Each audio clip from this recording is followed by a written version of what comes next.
Sun Tzu's Art of War, written by Sun Tzu during the spring and autumn period, was completed at the end of the 5th century BC and consists of 13 chapters. It is the world's earliest military classic and philosophy of war, profoundly influencing the development of military science in later generations and holding a lofty position in international military history. War is imminent, and the laws of war begin the moment a general receives an order. Gathering countless warriors on the land and setting up camp is not just a contest of physical strength, but also a battle of strategy. Of all military strategies, the one that tests a commander's wisdom the most is how to seize the initiative in a chaotic and dynamic environment.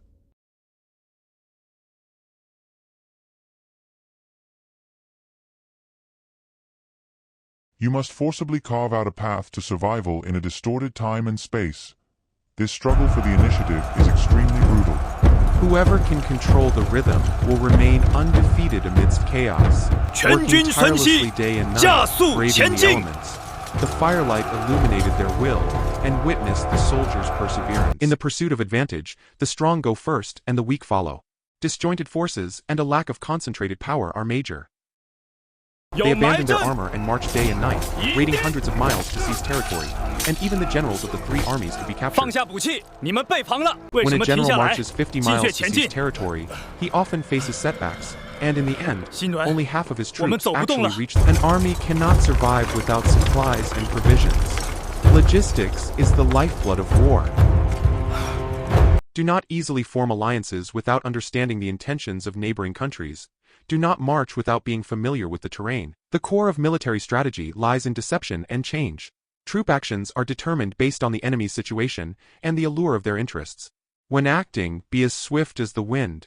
When advancing slowly, be as orderly as a forest.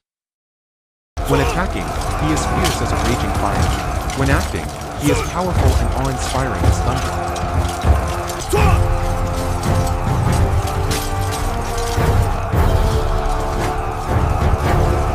When defending, be as steady and unmoving as a mountain.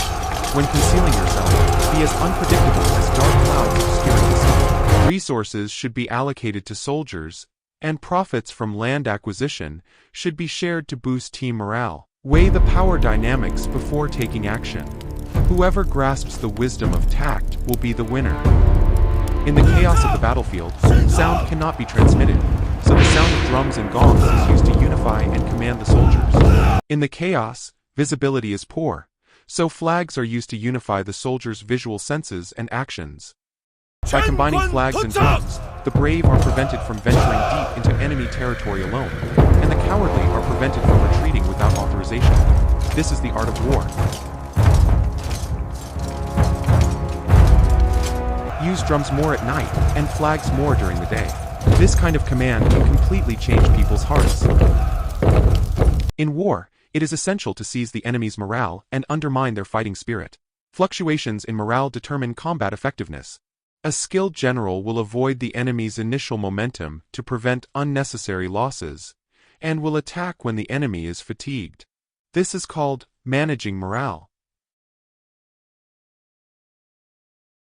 By maintaining our own discipline in the face of the enemy's chaos, we need not let the confusion in the situation throw us off balance. Treat noise with calmness. This is healing the mind. When dealing with an enemy who has come from afar, one should wait in comfort and strength. This is what is meant by governing with strength. Not intercept enemy troops with their flags in perfect formation, and do not engage in a head-on attack on a formidable enemy army. This is the essence of governing change.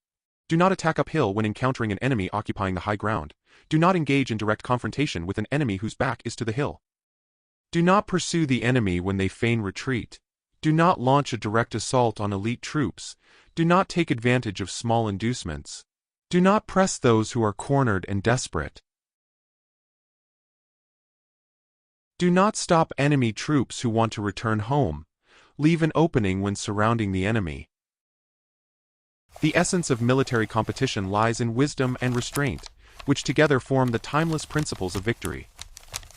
Even in modern times, the military strategy manual teaches us about tactical application and reveals the secrets of psychological warfare. The four governance principles proposed by Sun Tzu are the underlying logic that all leaders must master. The first principle is managing morale. A general must know how to avoid the enemy's initial vigor and strike when they are exhausted. Because morale is like a campfire, it rises and falls. Controlling the flow of energy is controlling victory or defeat. The second is cultivating the mind.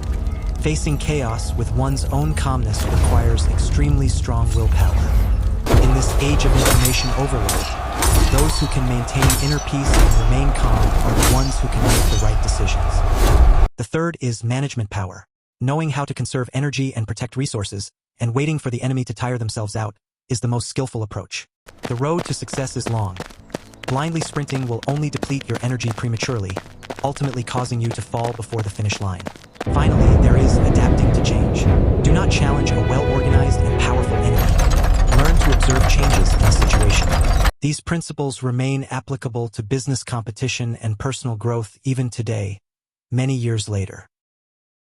The smoke of war from 1,000 years ago has long since dissipated, but the wisdom of the art of war continues to shine. True victory lies not in momentary bravery, but in the insight into human nature. This applies to both the workplace and war. In this age of information overload, those who can maintain inner peace are the ones who can make the right decisions.